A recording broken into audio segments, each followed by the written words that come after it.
I'm just a scientist. I'm not a philosopher. This is a result slide for some of the work I do. I study how drugs are metabolized or changed in our body. I build computational models to predict that.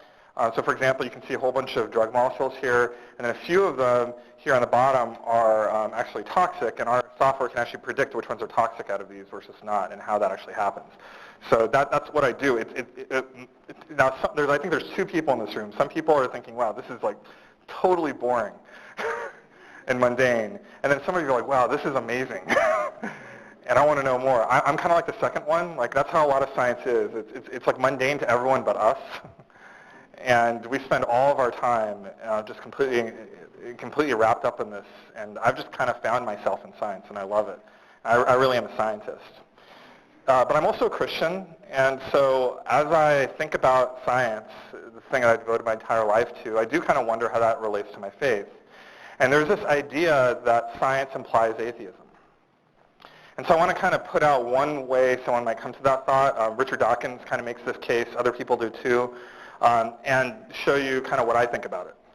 So the basic idea, and there's a lot of words up here. You can either read it or you can listen to me either way. But the basic idea is that the narrative is that, a long time ago, belief in God made sense because we didn't really understand nature.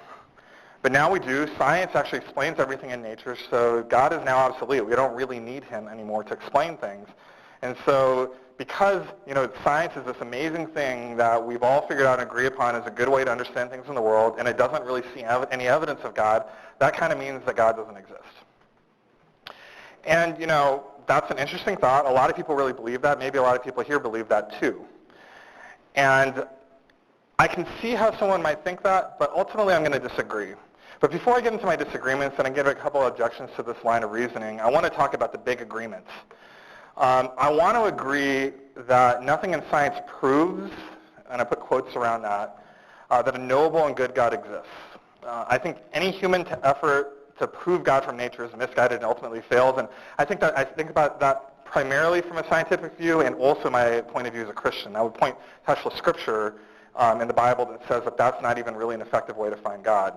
I would go further to say, once again from a Christian point of view, that the only way that I know that God exists, that he's good and he wants to be known, is through the effort that he made to reveal himself to us, through the death and resurrection of Jesus. That's my point of view.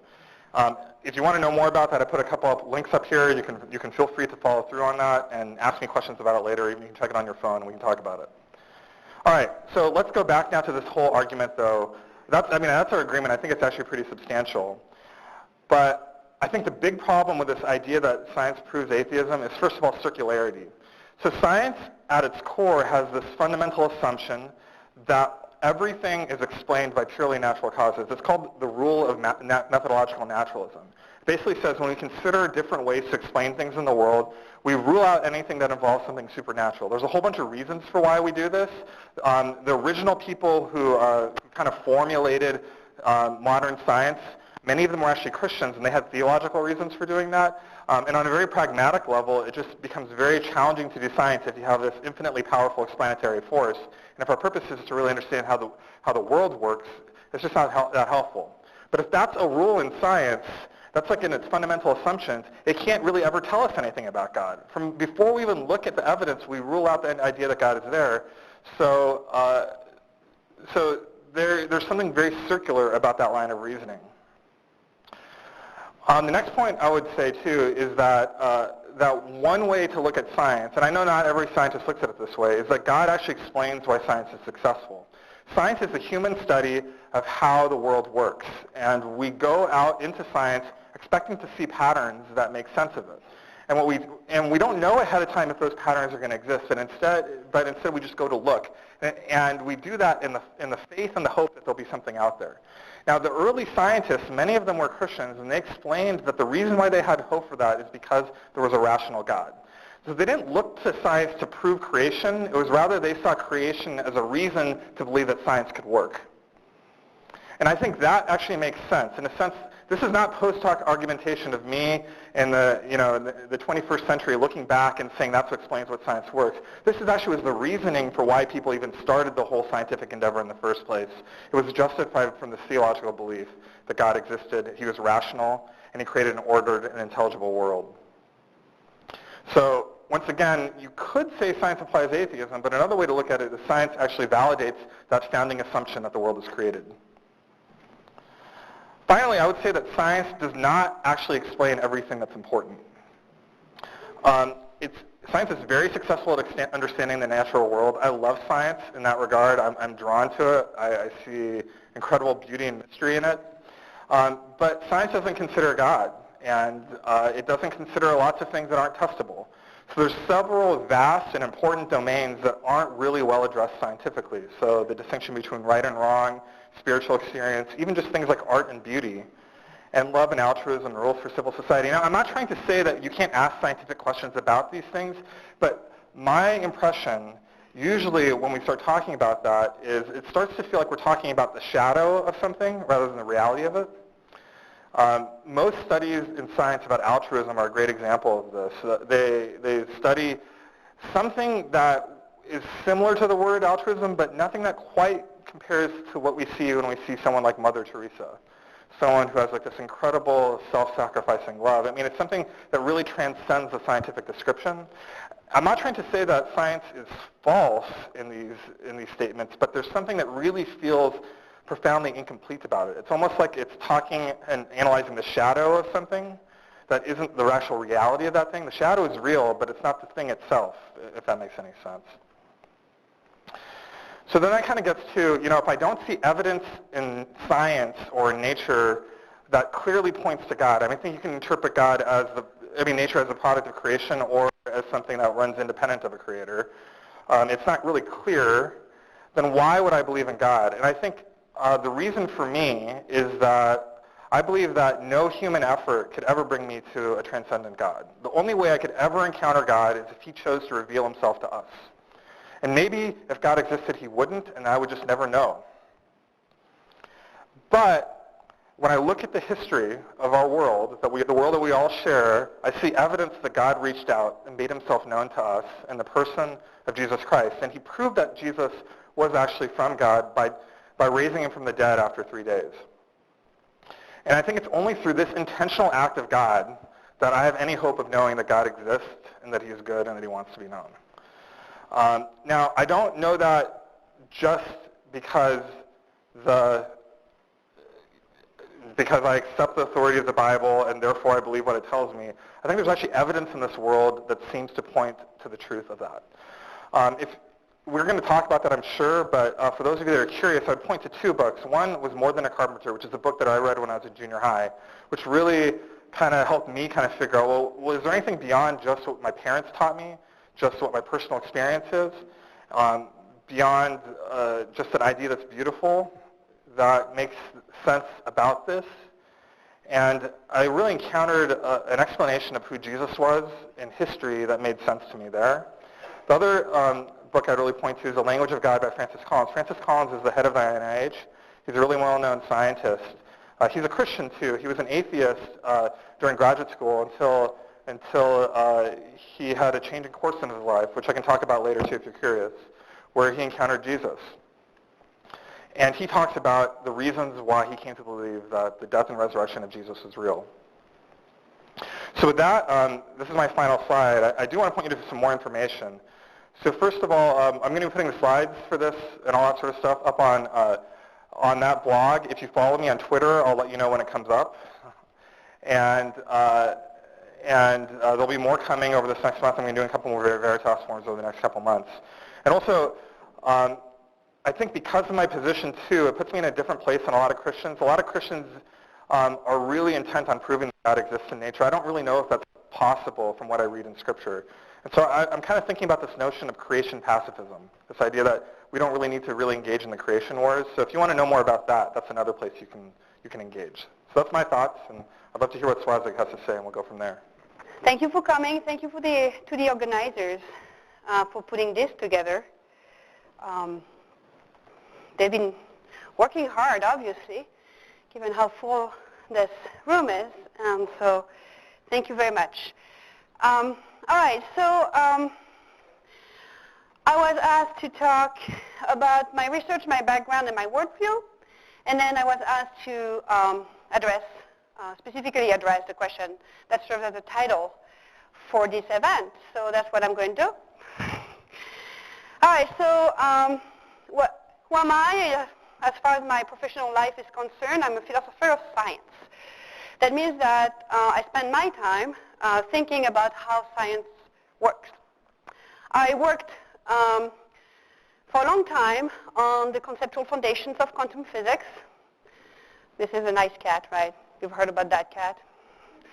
And recently I got interested in more in sciences that people consider messier than physics, like ecology. So that's what I do, when I'm not doing this, which is really unusual.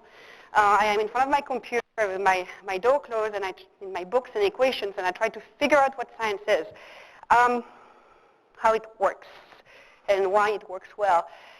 So how did I get there? So a little background. As far as I can remember, I always loved mathematics. I remember in middle school, I was spending my Sunday mornings trying to figure out all the problems in my geometry book. I thought that it was absolutely fascinating and I could find out some truth using my reason in a systematic way. I love that. I truly believe that mathematics are beautiful. In high school, I fell in love with physics, not so much for the hands-on experimental part of it. What really fascinated me was that you could build mathematical models, mathematical models, and that somehow would fit well enough the world, which is seems like a messy place, so that we could get good predictions.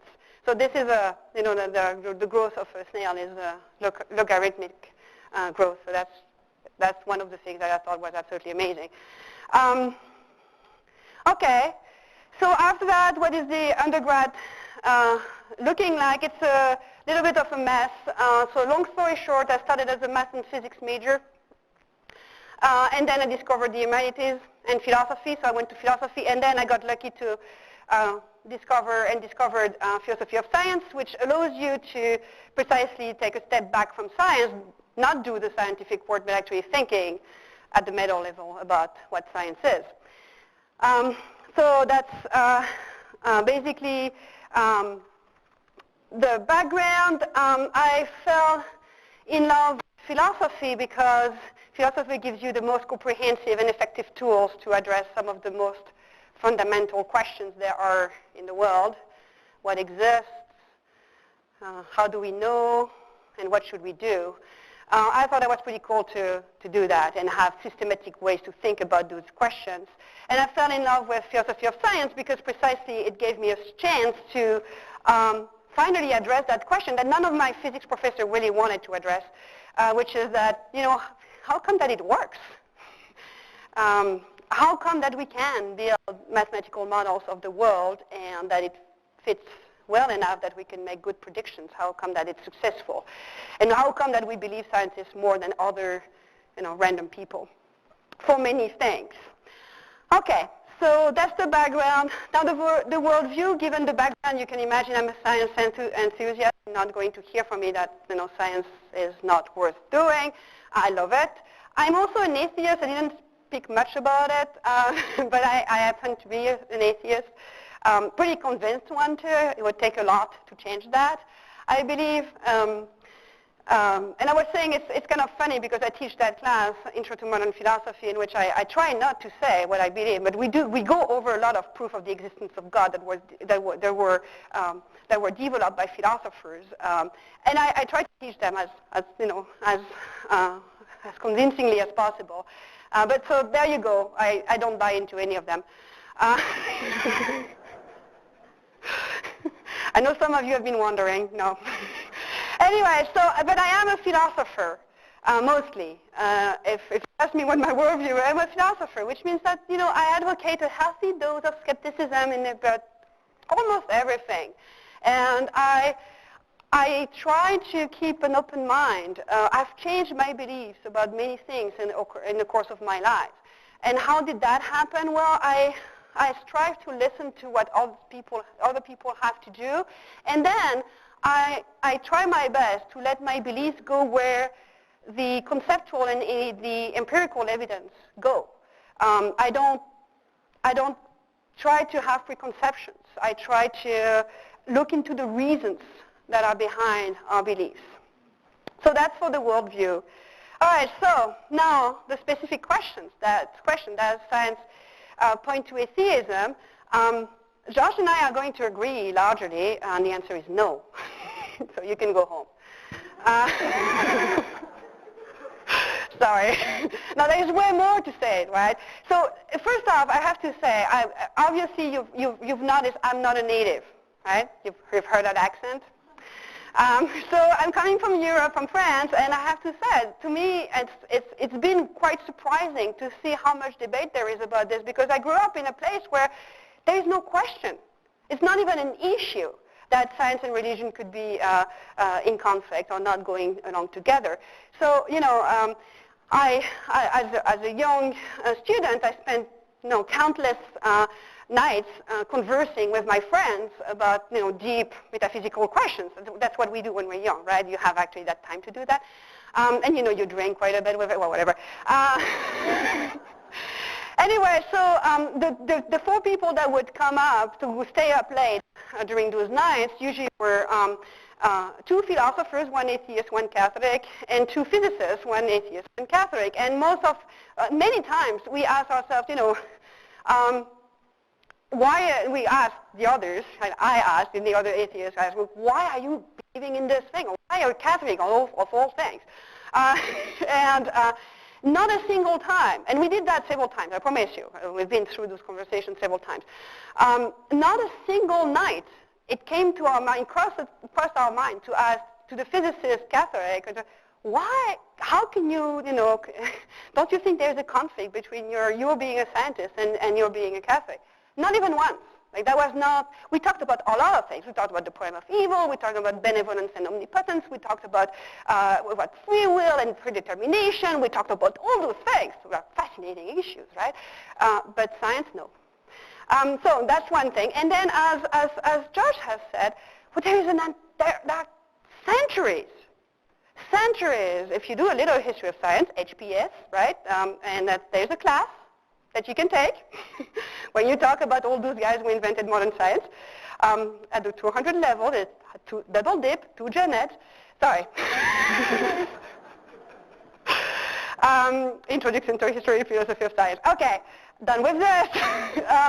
So if you look at the history of science, all the big names, right? So we heard of Bacon, but think about also Newton. Think about Einstein. None of those guys, and pretty big names, right? Reasonably big names. None of those guys thought there was an issue there. Quite the opposite. You see that's God as a geometer. Right? Exactly as Josh has said. God is the one who gave the world the laws of nature, who ordered the world the way it is. And he gave us some faculties, right? Sense perception and rational reasoning. And it is our duty to honor those faculties and to look around and to figure out what the laws of nature are. And so there are centuries of history of science where this was not an issue, right? So again, it's a surprising question, but it's still an important one here. So let's address it. What is the answer? Of course not. So no, science doesn't point to atheism. Science doesn't point to theism either. Science just doesn't address that issue.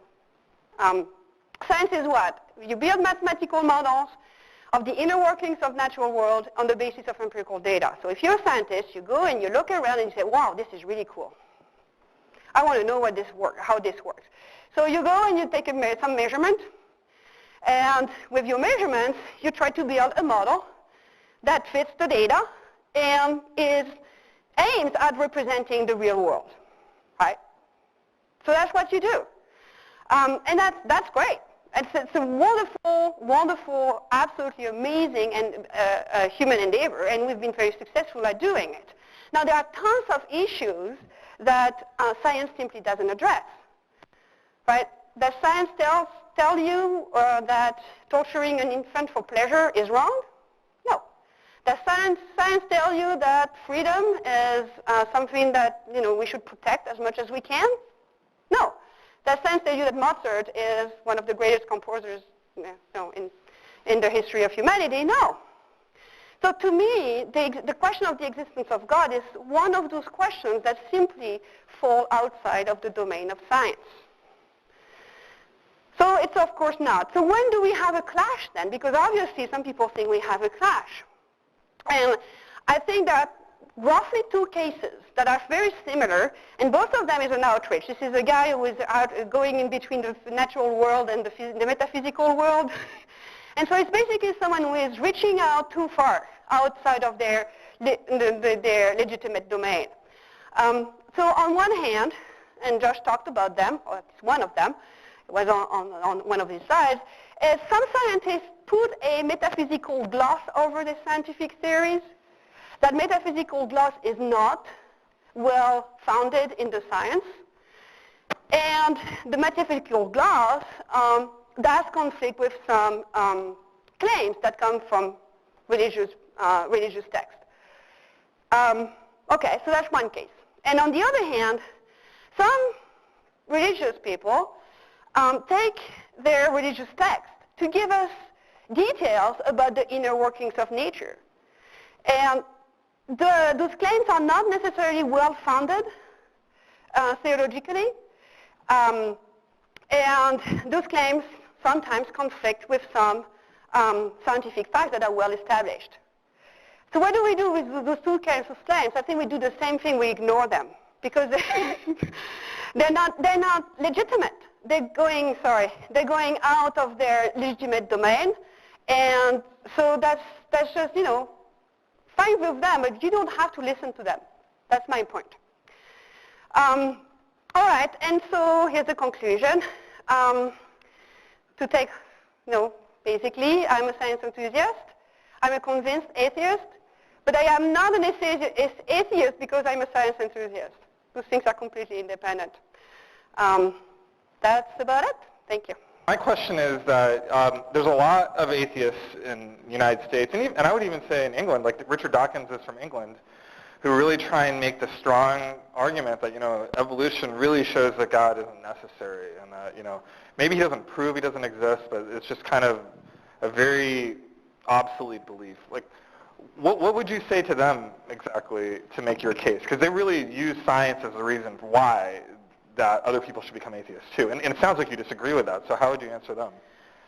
Look, so it really depends on what situation you are. If you are in a situation where you have to answer some people who are trying to find God in the gaps of science, right? So they say, oh, look, you haven't explained that, so that must be that God is there. Then I would say, yes, science can live without, science is fine. There is no need to God. So if it's not necessary, if the claim is that God is not necessary for science to do his job, then I'm fine with that claim. Now, if we go further and we said, just because it's not necessary, hence it doesn't exist, that doesn't follow, that's bad logic, right?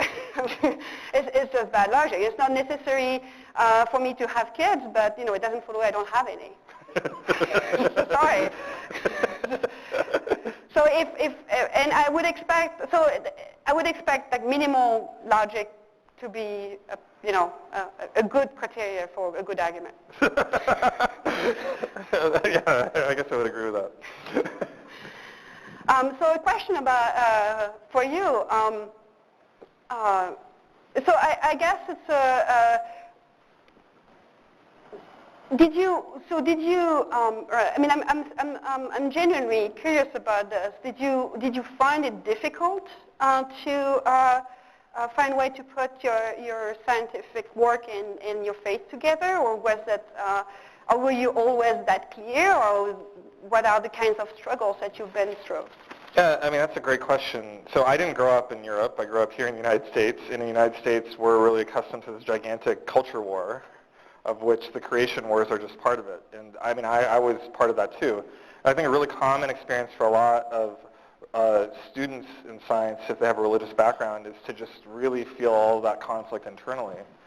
We're told that a central part of our faith is believing very specific, detailed things about how God created us.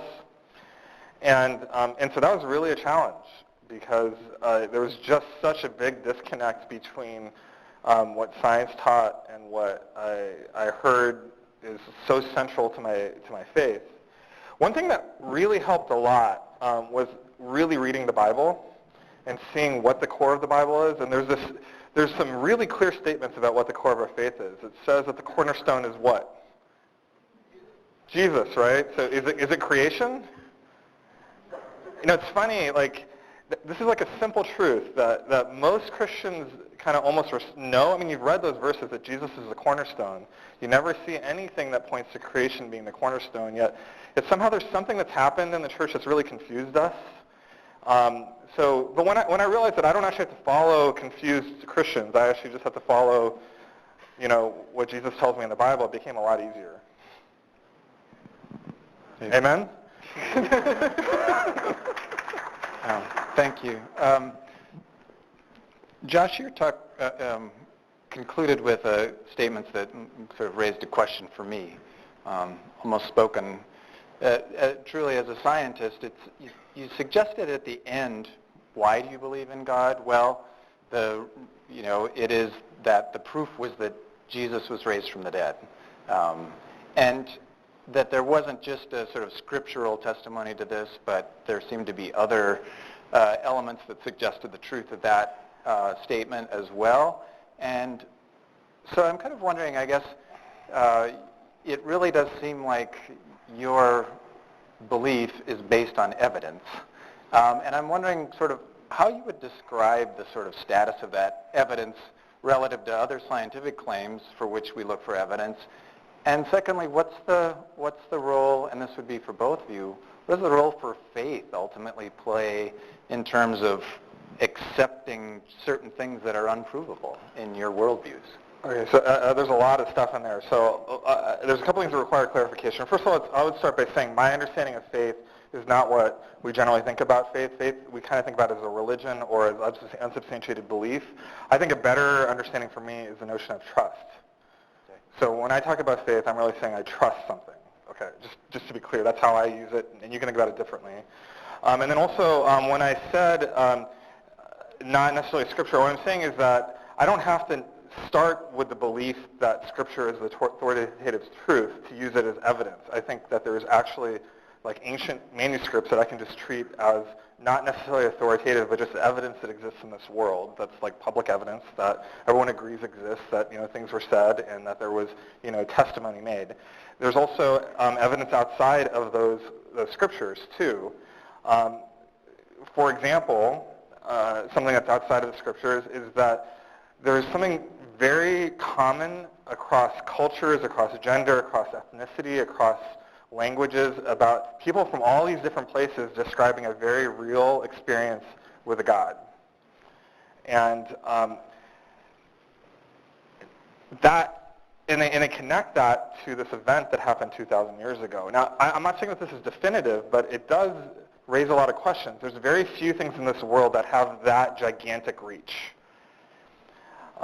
And then I came to experience it for myself in a very real way too. So first I saw it in other people, I saw it in myself. I would call that a type of evidence. It's a public evidence in this world. Another thing I would really point to too is the remarkable spread of the church under intense murderous persecution in the first couple centuries without any political power.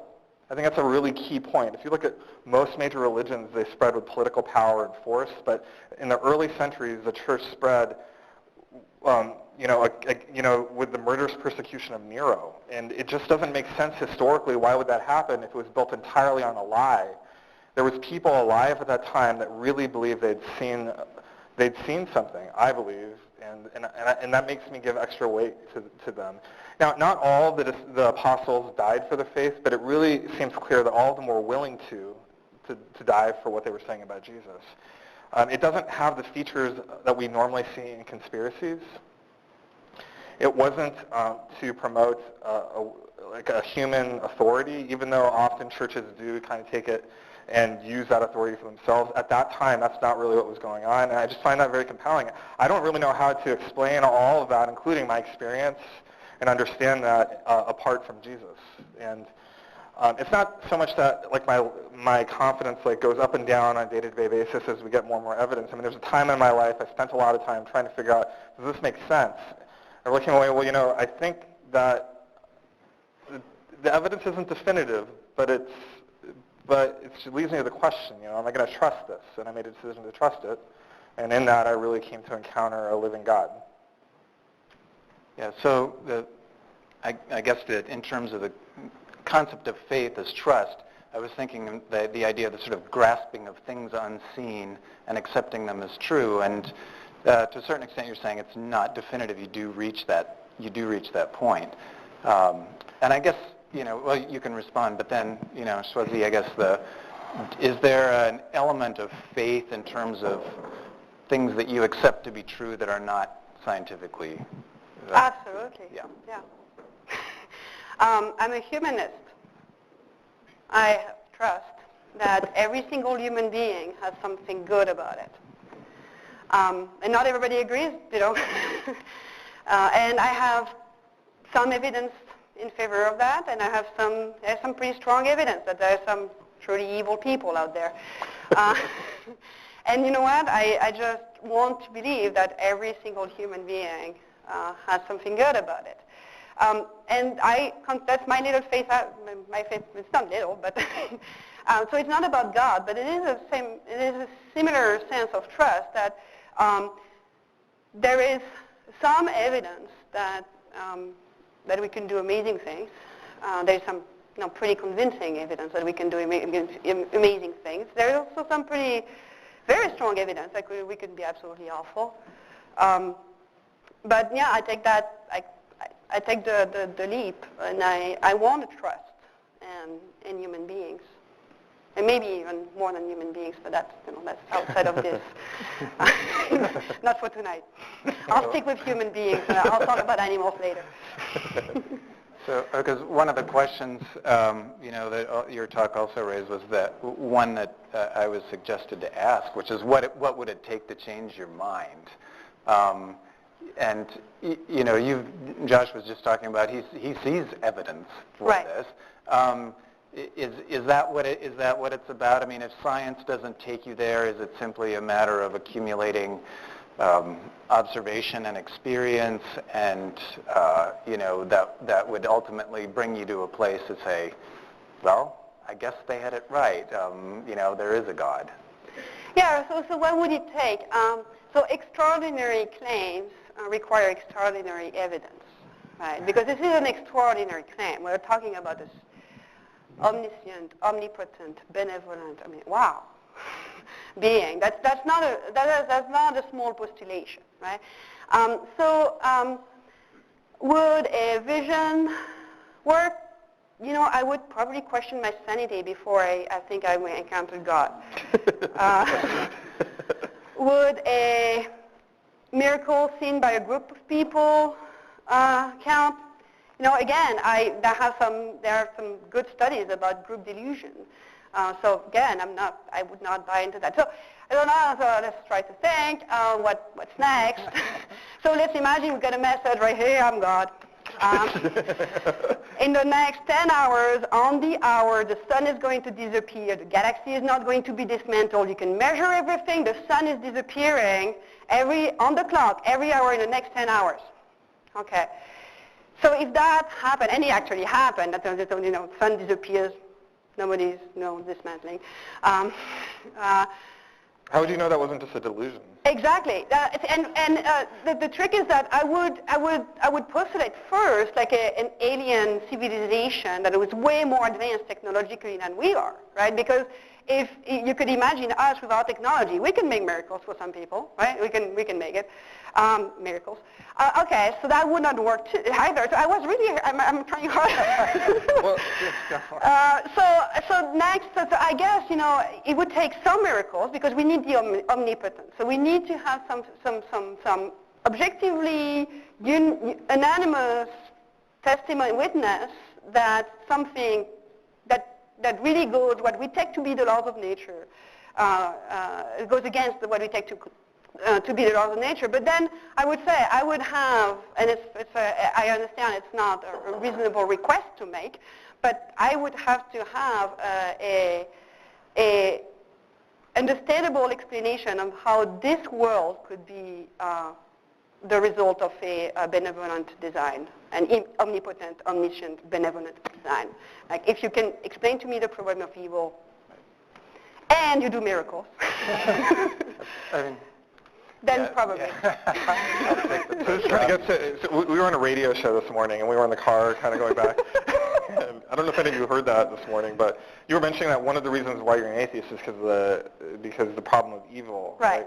Can you? That's what I mean, it's one of the problems. I mean, so one is like I don't think I need God to do much of what I do in my life, but then I cannot make sense of God, which is the worst part, because otherwise, it's not because I need it, it doesn't exist, but then I could be agnostic, right? But I guess my question to you is, do you have to fully understand God before you'd be willing to accept him? Well, why would I accept something if I don't need it and I don't understand it? Well, I guess when I think about it, if God really exists, one thing I'm very certain of is that I'm not going to fully understand him. I understand that. And so, if we're talking about God, and I'm not a stupid person, but I also know that even if I try really hard for a long time, that if it really is God, there's going to be something like that transcends my limited ability as a human to understand. So if I want to be open to the possibility God exists, I have to be also open to the idea that I'm just not going to be able to fully understand him.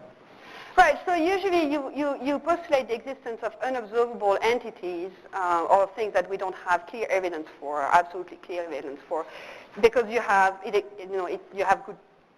it serves some purpose in your world. But I guess I'm not postulating it. The way I see it is I'm not postulating it. It's like if I was trying to come out and figure out if God existed, I'm just saying I would have no ability to do that. Like if a God that's transcendent and that's all-powerful really exists, I don't even have any really reason to believe that he would even care about me. Right. Why would he care about like little old me in this tiny corner of the universe? The only way I have any confidence that God exists is that there seems to be evidence that he actually did reach out to me to make himself known. And that effort that he made is what postulates that he exists. And so I'm just trying to see how I think about that proposal that he made. Or that's made in history. Maybe I decide I don't want to follow that invitation.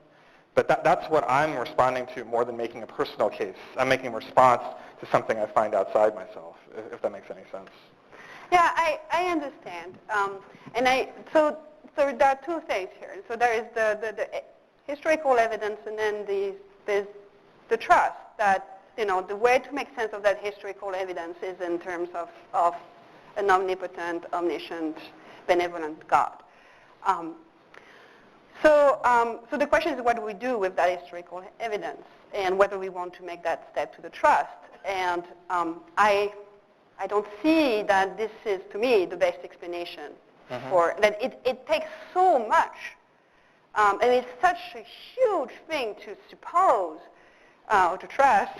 Like, I can't do that. Yeah. Right? Something happened, and Jesus definitely, was the best advertiser in the entire history of humanity. The best what? Advertiser. That's advertiser. All communication majors should learn from Jesus. Right? It's pretty amazing. He had a very important message, a very novel message that struck at the right time, at the right place. It was a really incredible message. And there's obviously a lot to learn from this. Can I ask you more about that? Because we were talking about this in the car, too. Both of us sometimes struggle with many Christians that are out there. Christians aren't always, I like a lot of Christians, but some of them can be, they're family, but sometimes, you have weird uncles, right? And, you love them, but, I think you've been frustrated by Christians too, but you've really found Jesus compelling. Yeah, of course. Can you tell me a little more about why you find Jesus compelling? Look, this idea in the world at the time, and I'm talking obviously about the Second Testament, the New Testament. the message of love, I mean, this message that you ought to love despite whatever people do to you, that's totally new at the time, right? And even if, and you don't have to stay there. I mean, you can even imagine, you can even think about the kind of message you have about helping others and trying to reach out. And I mean, those are absolutely amazing, beautiful things, right? And I mean, I take the Bible as a book of wisdom. It's not like I'm putting the Bible in the trash. I read philosophy, I read Aristotle, I read Plato, I read the Bible, right? I mean, I take it, and there are lots of books of wisdom. The Bible's been here for, a long time as one of the most read books. It's probably because there is something interesting in there. And there is. And so, yeah, the message of love is something very compelling. The message that you have to go and reach out to others is very compelling. I'll take that home any day. Any day. I had a student, sometimes you can say unexpectedly you're surprised by their profundity. On an exam, in response to an exam question, wrote, "If the idea of God were so simple, the Bible would probably be shorter."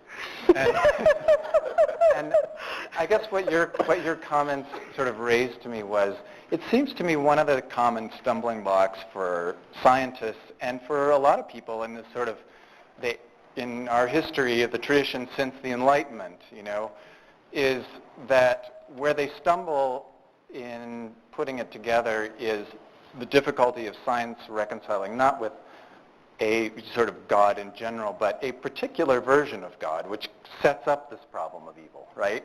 So God as the all-powerful, omnipotent, omniscient, all-good God, how can there be suffering? Many would argue this isn't necessarily, that's the Neoplatonic, Augustinian God that isn't even the God of the Old Testament. And so it seems to me where the clash between religion and science, and the more science evidence-minded folks, and both of you seem to be relying on evidence for your beliefs or lack thereof. Well, I mean, it's also an experience, right? I'm saying that there is evidence. That's how I know my experience with God is beyond just like a personal preference or like a fantasy. But I do agree with what you're saying. So, I mean, kind of getting to this issue of the problem of evil. So my starting point before some Platonic notion of what God is, and I know Christians will say things like God is omnipotent and he's all good and all that, and we all have different meanings of what that is, and if you choose the right meanings, that's completely inconsistent. If you choose other meanings, it can fit together. I mean, I'm not entirely sure what the right definition of those things is in the first place. Like, when I think that God is good, what that means, I start with Jesus, and I see that what it means when we say that God is good is that he's willing to die for peace. That he's willing to die for his enemy, not just his friend, but his enemy, to have peace with them. And that's like something that's so otherworldly. And that's kind of where my starting point is for what good is. When I look at Jesus too, I look at this notion that God has this desire and ability to intervene in history.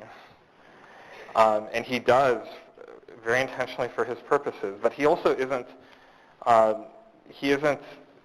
doing this haphazardly. He has like a purpose in it. So his notion of omnipotence is different than maybe what mine would be, where I would just use all that power for my benefit or just for other reasons. And also in terms of suffering, I think one thing that I find in the cross too is that, yeah, this world has a great deal of suffering in it and a lot of evil, but what I find in Jesus is two things to address that. One is that God is not saying, I'm God and you're humans and you suffer alone. He's saying, rather, I'm going to enter into that suffering with you. Two, I find out that he speaks of another world where things are made right. So there's actually something very profound about my faith in the sense that even when this world is completely unjust, it doesn't destroy the faith of a Christian. In fact, that faith grows stronger because there's this understanding that there is something after this world in which all things are made right. So if you look only at this side of the world, it looks unjust. But what we find out through Jesus is that there's something that happens after death that equalizes all things. And so I think our world looks unjust, but there's this day of the Lord where he makes everything right. Now, I know that's like crazy and it's out there, but I only kind of come to know that through Jesus. So I think there's an answer to it. I think he makes sense of it, but it's not always the answer that we want, and it's not always entirely comprehensible. I mean, we can definitely look at cases where we just don't understand. So I don't know. Does that make any sense? Yeah, I mean, sure. So we'll get rewarded for our pains. So first off, of course, I fully understand that. I mean, that's to a large extent the end of the book of Job. Yeah. Well, there's that history, right, of like talking about how, I mean, like, it's not like suffering is independent of how the Bible talks about God. It's actually deeply enmeshed in it. I mean, it talks about Jesus willingly choosing suffering. But yeah, so I mean, I understand that answer, and I think, you have to come up for an answer, and I respect that answer. I can't buy into it, though. I mean, I find that the level of suffering and random suffering and unjust suffering is such. In a sense, if you think about the book of Job, I would say that I prefer the answer within the book rather than, in the beginning and the end, that's probably added later anyway. Actually, definitely added if I believe, the guys who do religious studies, which is not my field. So I might, I'm not an expert on this, but I have expert friends who do that for a living. You have faith in them.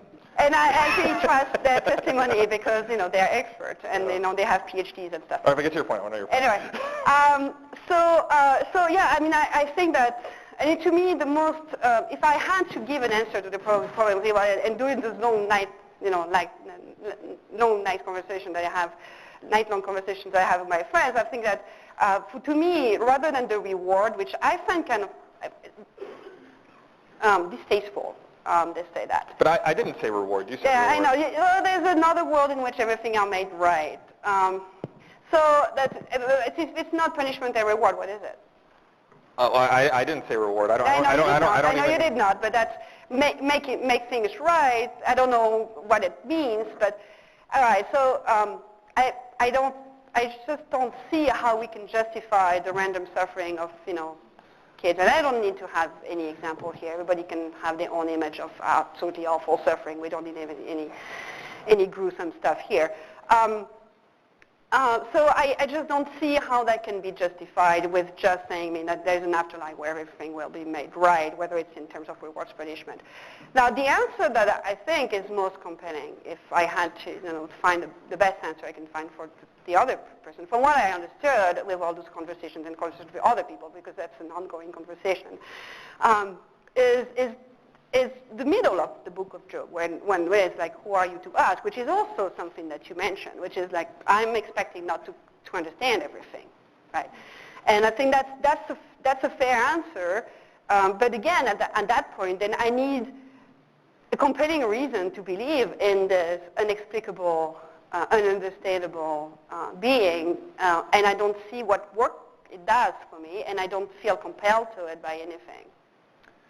Okay, so I'd like to move us toward the audience questions here. Maybe while I'll invite people to queue up at the microphones. I'll have one question to get us started. So please approach a microphone if you have a question, and again, make sure that, try to keep the question succinct and make it a question rather than a statement. Okay, yeah, go ahead. My question is for Josh. You kept repeatedly saying that God is good and Jesus is just, but how can you make that claim when failure to abide by Jesus' claim or buy into his gimmick is an eternity of torture in hell? If Jesus is just, shouldn't you have the ability to choose without fear of punishment? So you're saying is, how do I say that God is good? I say because that there's consequences, there might be consequences for how we respond to him? Well, consequences for failure to buying into Jesus as God. Like, the only unforgivable sin is doubting that Jesus is the Son of God. So if you doubt, you go to hell. If you go to hell, that's not exactly just. Look, I'm sure you've heard that from Christians. I think,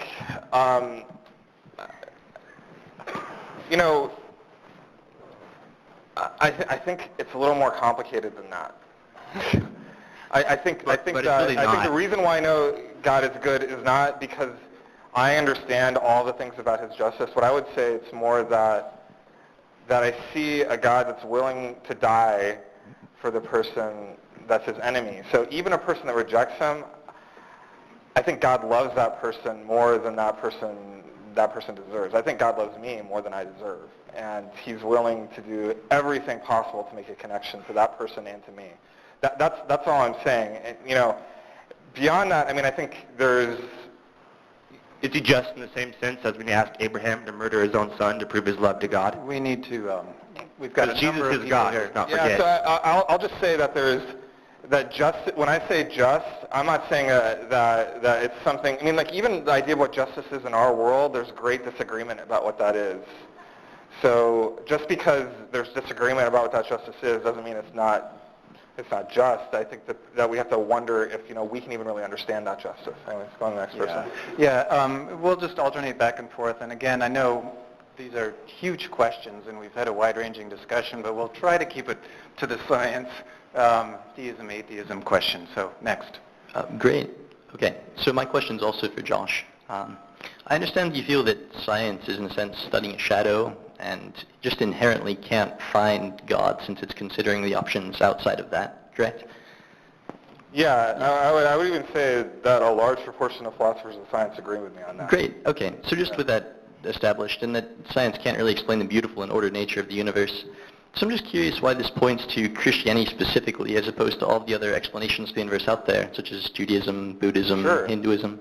Well, I would say it doesn't point to Christianity specifically, which is why I don't really look to nature to prove Christianity at all. I mean, I agree with that. I think it's actually kind of weird to me that Christians are so focused on proving God from nature, because all that proves is that God might exist. It doesn't tell you that he's good. Maybe God exists and he's evil, and if we choose to follow that evil God, we might do evil things. I mean, that's like kind of terrifying. And so I actually really agree with a lot of atheists in being really scared of theism.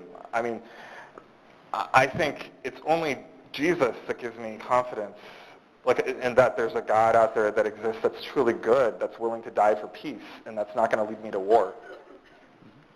Okay, great. Thank you. Okay. I think my question is probably more for Josh, but I'm curious, both of you. But because God only reveals itself through the words and actions of human beings, why do we need to separate it from humans? And doesn't that fact kind of point strongly towards a secular humanism? I guess I don't understand the question exactly. Do you? So God only is able to reveal itself through human beings. I mean, I guess where did you get that from? That, your idea would be something like the fact that he believes that Jesus died for his enemies has been done by a human being, and that gives you faith in human beings, and not you don't need to put a God in there. Yeah. So we came up with this idea of God. Human beings did. So why would we need to separate it from human beings? Because God can only speak to us through other human beings. I see what you're saying. Well, I guess I wonder about that history. I don't know if humans came up with the idea of God. That's the first thing. I mean, you'd have to give me, I mean, there's not really clear evidence that's the case unless you start with the assumption that God doesn't exist. The second thing is, I think my confidence comes through Jesus, but believing in Jesus, then I see God everywhere. So I'm not trying to say God isn't everywhere. I mean, I see God in nature. I just don't think it points to a good God necessarily unless I already know that a good God exists through Jesus. So it's kind of like through the lens of Jesus, I start seeing God everywhere. Okay. But, and it's not just through people, it's other places. And in the world, it's kind of like this world-illuminating light that makes sense of everything.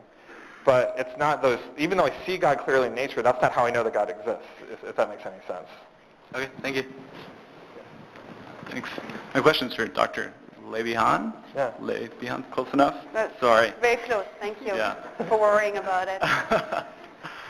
So my question is, as a scientist, I understand that I never really seek to prove anything. I can really only objectionably seek to disprove things. The idea is falsifiability, as I understand it, and as kind of espoused by Karl Popper. So my question is for you, when you were kind of struggling with the question from the moderator of how would someone prove God to you. What about the question, how would someone disprove God, and is that even possible with a metaphysical claim? Good question. Probably. So the idea that first off, the idea that in science you disprove only the Popper is fine, but we have other guys thinking about philosophy of science. But it's still a very good question, and it is true that. So how would you disprove God within the sciences? As I said, I don't think you can do that. I mean, someone can always say that beyond whatever you find out with the scientific method, there is something else that gives them faith. And I think that science doesn't have an answer to that. But there's like an intrinsic circularity to saying things, because science at its core doesn't consider God. You can't directly say anything about God. It doesn't speak of God. Like, it doesn't say anything about him directly. So, I mean, we have to go to philosophy to start making claims. Yeah, it's because philosophy rocks. Sorry. So, I don't think you could disprove God with science only. I don't think so. I don't see how you would go about to do that, right? I guess my question is maybe not, are you looking to disprove it, but to vitiate the claim by saying that there's just as much evidence for these things that can never be disproven, like God, as there is for magical leprechauns that live in my fridge, for instance? I don't know. I mean, I know, like, a lot of atheists make that argument, like, I forgot it was, like, there's like some pink monster behind the moon or something, like I haven't observed it or whatever. I think that's kind of missing something here, that this isn't like I'm just making a random proposition out of nowhere. I mean, there's, like, we're kind of embedded in a history, in a world. Like, this is actually rooted in embedded not in, like, my personal random crazy claim. No one's making that claim. You're not seeing a claim across all cultures and languages and ethnicities and socioeconomic statuses that there's leprechauns in your fridge. Like, rather we're seeing that about God, and that gives it some more weight.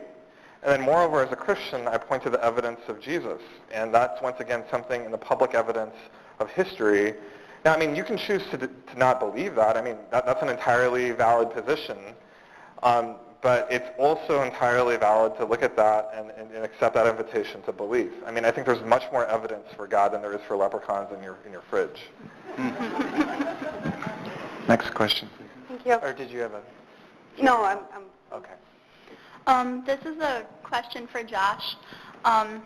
You're a scientist and you're also a Christian, and when I hear that, I tend to think of evolution versus creation, and I was wondering where you stand on that, if you have more faith in one versus the other, and if so, what your reasoning is behind it. Yeah, so I'm going to say two things about that, and I'd be actually really curious to invite you to talk about this too, Soazig. But so first of all, I'll tell you about what I think, but then I also want to dignify some Christians that think differently than me about this, and so both these things might be surprising to Christians. So in terms of what I believe, I'm really comfortable with evolution as the way how God created us. I see it really similar to embryology being the way how he knits us together in our mother's womb. It's just a description of how he did it, and I'm really comfortable with that. I know that really freaks out a lot of Christians that are here. I will go on to say that I understand why some Christians believe in six-day creation. And the reason why is not... So the reason that's given, which I think is confusing to me and a lot of scientists, is that the evidence points to six-day creation. I would say I disagree with that. What I would rather say is that you came to a real experience with Jesus, and from that came to trust the Bible, and as you were studying the Bible, you came to really believe that it said there was six-day creation in the last 10,000 years. And because it's a trustworthy source, there's nothing actually illogical about that statement. It's entirely possible that God made an earth recently that looks old, and that's a logically coherent position. I don't necessarily agree with it, but I think that makes sense if it's rooted in Jesus rather than in evidence. So that makes sense to me. So I see there's dignity in that position, even though I disagree with it. But I personally am really comfortable with the idea that God created things through evolution. Okay. So I can say, so evolution happens, right? It just happens. And so how it happens, we might discuss how exactly it happens, what exactly are the laws. Just like gravitation happens. How it happens, whether Newton or Einstein is right, that's a different question.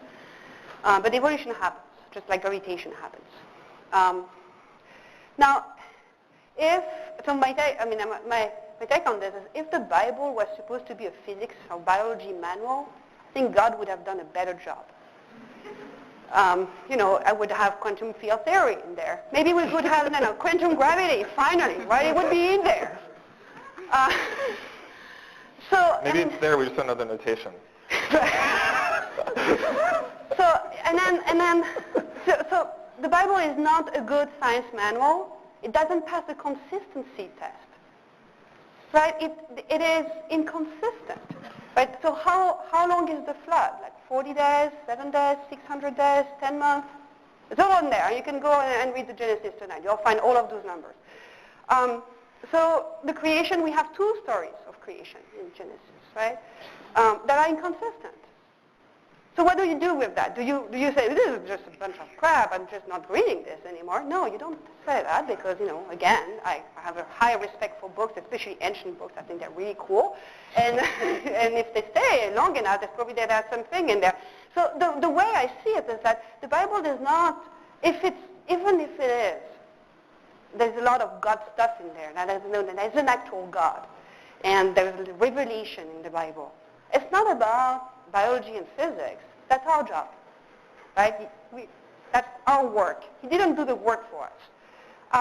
So the Bible is about edification, about moral improvement. The creation stories are about our role and status towards God. It's not an empirical claim. It's how... Are you becoming a theologian now? Or? What? No, I'm not. I don't know anything about religion. So, I know a little bit, but look, I think it's really about how we are towards God, how God is towards us. And you have to learn, and no easy answer is to be found in those pages. That's what, in a sense, that's what the consistency is about. It's because there is no easy answer to those questions, and you need to figure it out. The hard work is not done for you. You've got your brains, use it. So, sorry. Just to interject here, it seems like part of what you're raising is that if you see the Bible as an authoritative source, and believers typically do, then how one regards that source is going to be key to the extent to which you see science and religion in conflict. A scientific materialist and a biblical literalist are going to have the hardest times reconciling the two, but there are many ways to conceive of how the Bible functions to convey truth, right? Would you agree? Yeah, so there's a couple things. First off, when I look at the Bible, I think it has a purpose in this world, that it has not failed.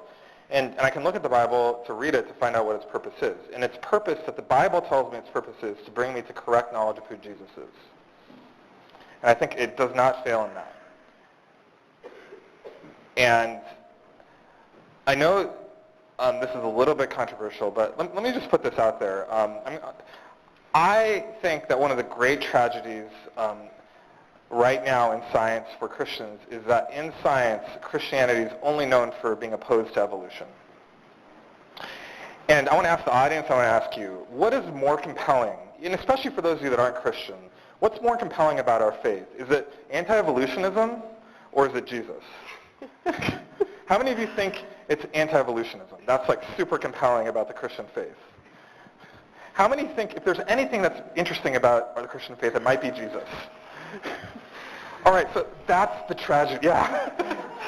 That's, I think, the great tragedy of what's happening among Christians in science right now, that it's just getting caught up in something that's not even really that interesting. So Jesus was a great advertiser. Recent Christians are not.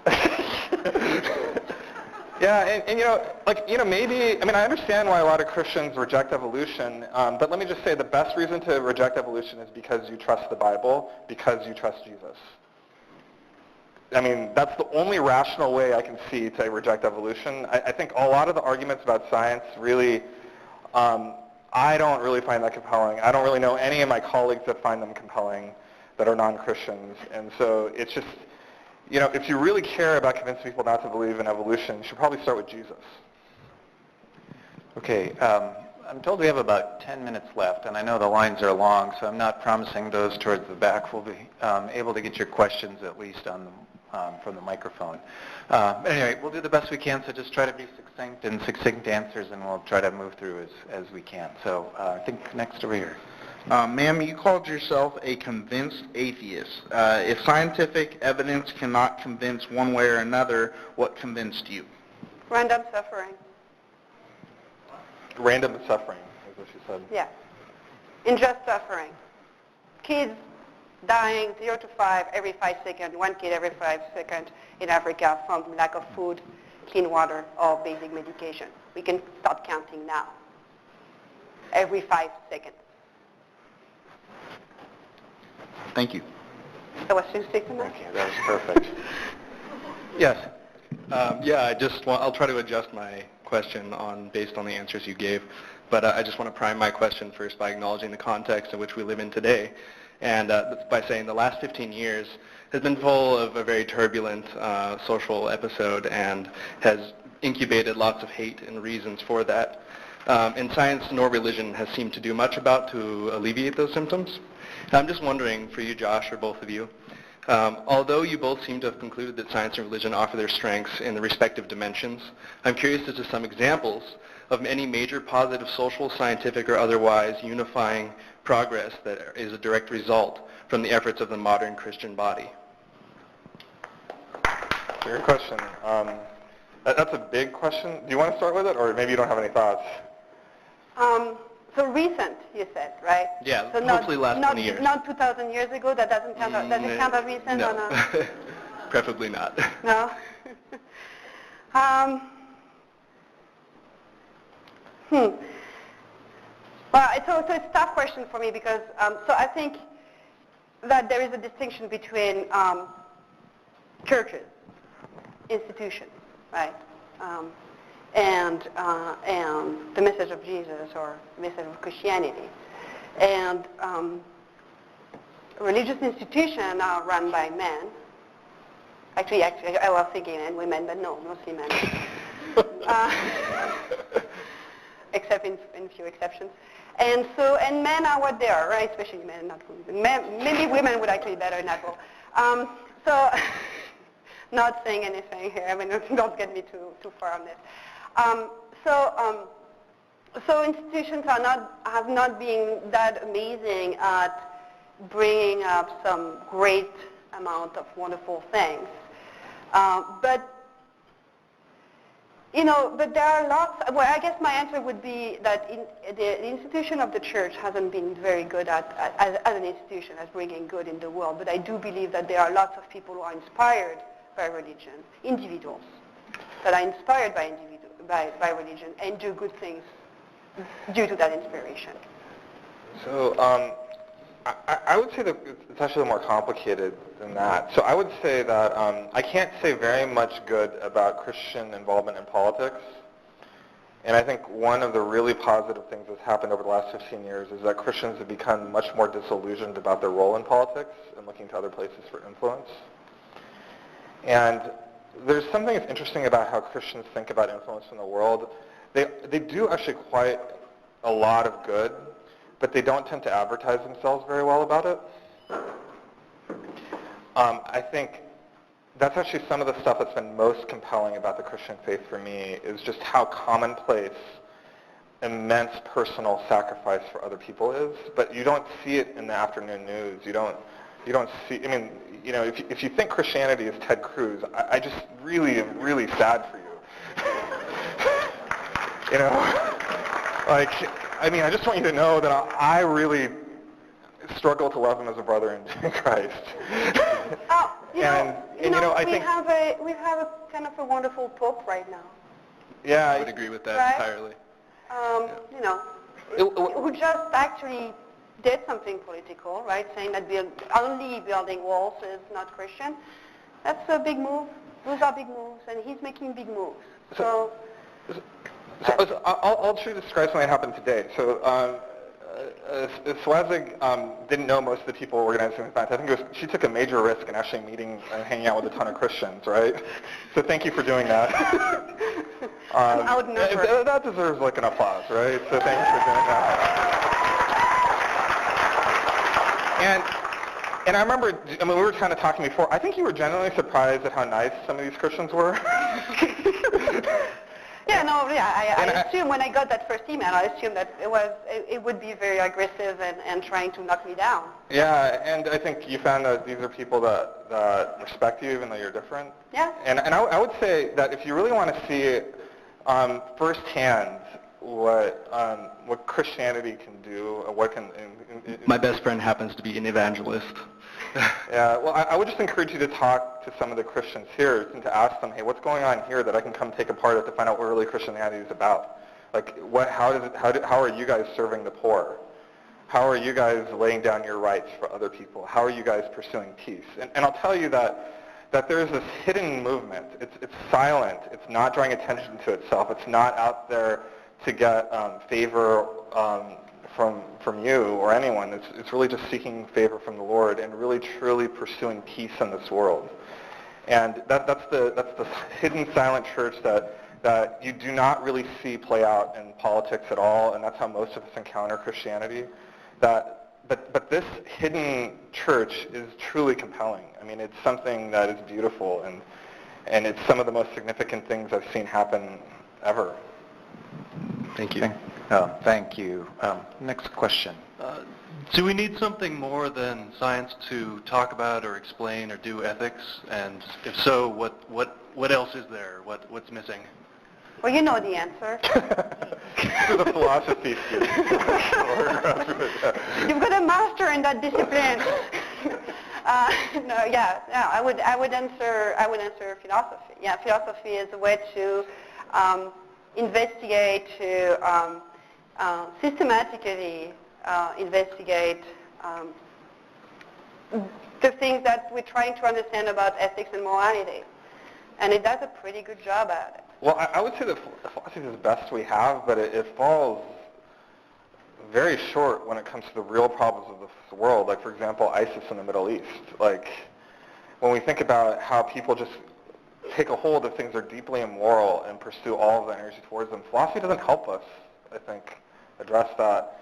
It might help us personally. personally. Well, you have to figure out that this is wrong. Except for what if people don't want to figure out it's wrong? Yeah, that's a sociological fact about human nature, and that's the work of sociologists. That's not my work as a philosopher. But that's the limit to philosophy in this, right? So, I mean, like, we can't really get to, like, an ethical world through philosophy alone. So you're making a descriptive claim about how people behave, and ethics is about how people ought to behave. So I don't think the problem is that people don't know what's right. I think it's that people don't do what's right.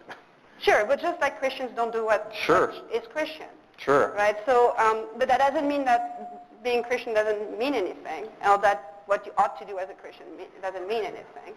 So, people fall short on what we ought to be doing all the time, and I do many times in my life, in my day-to-day basis, and I fall short of what I ought to be doing, and I try to improve. But how do I try to improve? On the basis of a systematic reflection on what is right and wrong. And that's informed by various ways in which philosophy has been systemizing all of this. Thank you. Next question. My question is about consciousness. So I consider myself an atheist, but the one question I have a hard time answering is what happens to our consciousness as living beings, because if you understand physics, you understand that matter cannot be created or destroyed. I mean, it simply exists, and when it stops existing, it changes into something else.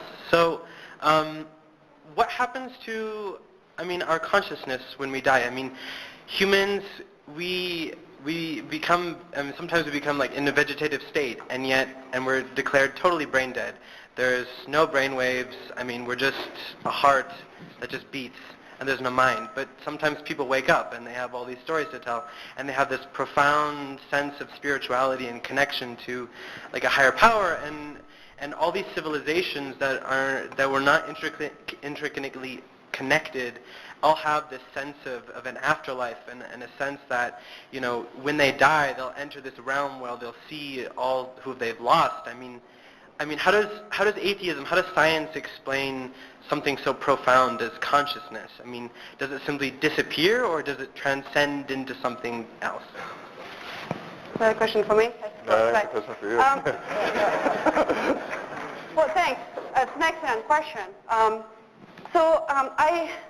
I don't see that consciousness is that much more difficult to explain than the existence of hot tables and tigers and all of these. So what I mean by this is that, the science tells us that most of that table over there is empty.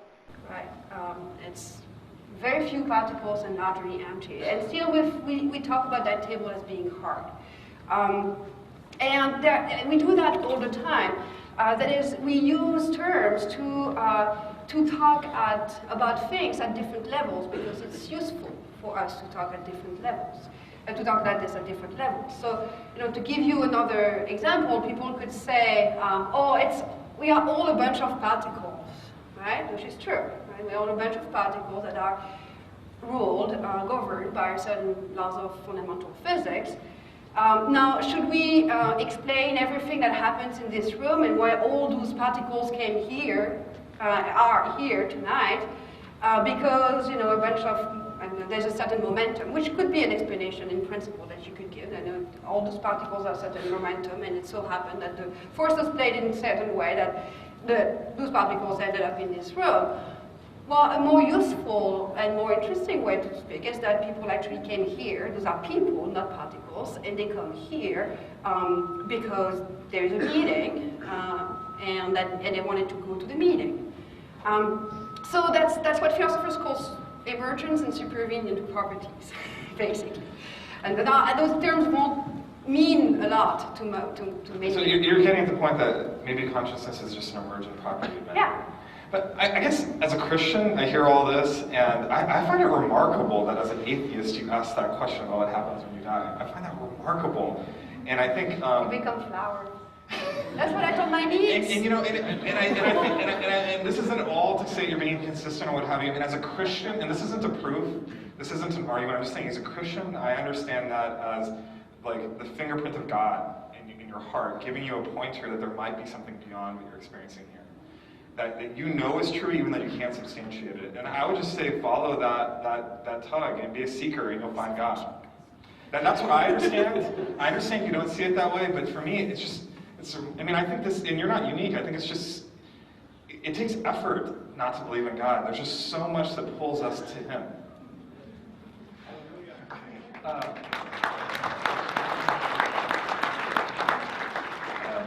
I've been given the cue. I'm sorry for all those who are standing in line.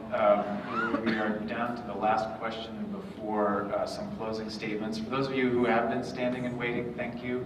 I believe both of our speakers are willing to entertain and talk to you afterwards. These are great questions. Thank you for them, but we'll have to go to the final question now. I believe it's on this mic. Thank you for getting me just under the wire. Since both of you seem to agree against the topic that science, or whether or not science points to atheism, it seems that both of you answer in the negative to that question. So to oversimplify a very complex topic, the way I understand science works is that we form a hypothesis and then we try to falsify that hypothesis. And so for me, if the hypothesis is God exists, then I would try to... Well, no, but it's also, you have to follow specific rules, and one of the key rules is you never propose God as you never deal with supernatural things. It's embedded in science. As soon as you make that hypothesis, you're violating the rules of science. But if we're asking the question of whether or not science points to atheism... But science can't even think about the question without violating its own rules. So what you're doing is just outside the realm of science. That's the question, though, is whether or not science points to atheism. And if that's what we're asking, then at least let me finish this line of questioning. So if the hypothesis is that God exists, then the way that one might attempt to falsify that is to look at, well, what would we expect to see in the world if God did not exist? And what I see in the world is, as we brought up, random suffering. What I see in the world is that a majority of the people in the world don't believe in any particular God that anybody else believes in. Most people are not Christian. Most people are not Muslim. What we would expect to see in the world is that people believe things that we know are not true.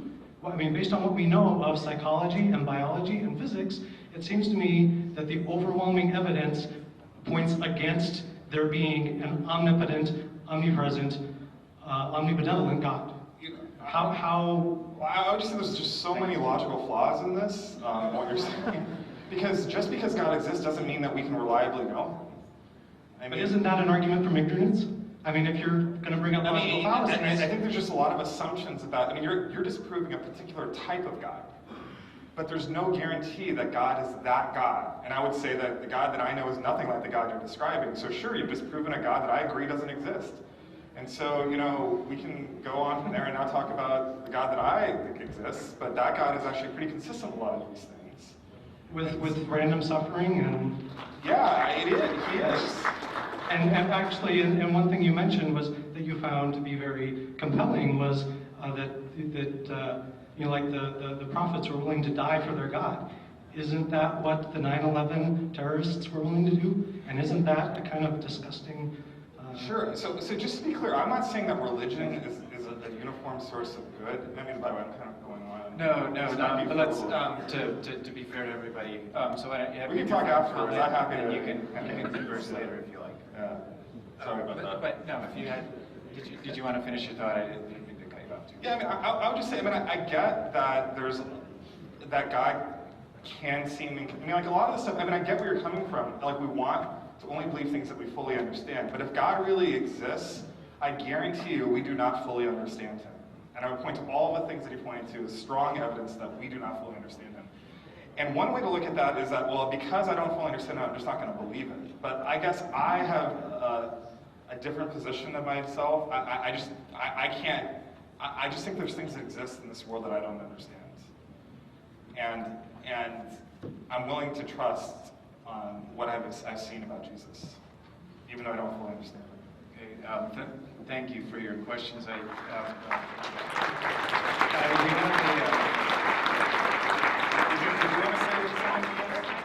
So just as our final segment here, we had the question of 1 to 2 minutes from each of you about what you would have the audience members take away from tonight's discussion. Sort of what would you most like them to take away 1 or 2 minutes, if you can do that. Sure. Well, the first thing is that this is an important issue, and anybody who has strong beliefs about that issue should think seriously about that issue, and think critically about the reasons why they think that they believe what they believe. So we all grew up with ideas about God, whether you were, born in a family of believers or non-believers. And at some point in your life, you need to, step back and figure out what are the reasons why you believe what you believe.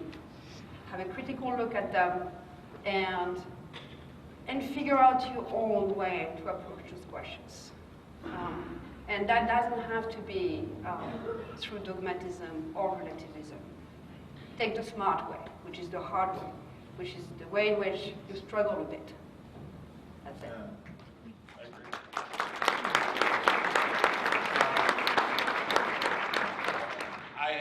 I would say just 2 things. One is a message to both Christians and those of us that aren't Christian here. It's paraphrasing a quote from one of my favorite scientists, Blaise Pascal. He says that those that come to you with proofs of God that do not involve Jesus Christ have very weak proofs. That's all the guys in my class, by the way, that we're going to talk about.